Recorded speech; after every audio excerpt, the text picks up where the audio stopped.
राजस्थान की जिन 5 लोक विधानसभा सीटों पर चुनाव होना है, उसमें सबसे अहम सीट मानी जा रही है दो। यह वही सीट है जहां से पूर्व मुख्यमंत्री और कांग्रेस के राष्ट्रीय महासचिव के साथ टोंक से 2 बार विधायक सचिन पायलट का गढ़ माना जाता है। सचिन पायलट का दौसा विधानसभा सीट हो या लोकसभा सीट, दोनों से ही पुराना रिश्ता और खास लगाव है।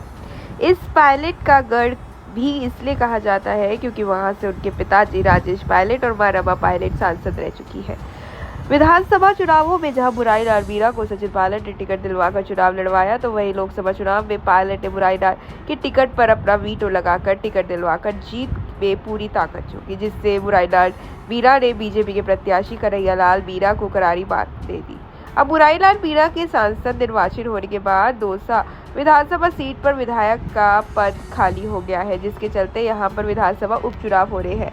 नरेश मीणा यहाँ वही युवा नेता है जिसे 12 जिले की अंता विधानसभा सीट पर कांग्रेस के दिग्गज नेता प्रमोद जैन की जीत की राह में रोड़े लगा दिए थे और हरा दिया था। इतना ही नहीं, विधानसभा चुनावों में अब दौसा से बुराई लाल मीणा का टिकट फाइनल हुआ तो एक धार्मिक कार्यक्रम में पहुंच भारी बवंडर भी खड़ा किया। इतना ही नहीं, लोकसभा चुनाव में भी बुराई लाल के विरुद्ध अपना निर्दलीय नामांकन दाखिल किया था, लेकिन सियासी गलियारों में चर्चा थी कि पायलट के एक फोन कॉल के बाद नरेश मीणा ने अपना नामांकन वापस ले लिया और उपचुनाव का इंतजार किया। हालांकि वो लोकसभा चुनाव में दौसा में प्रचार प्रसार करने नहीं आए।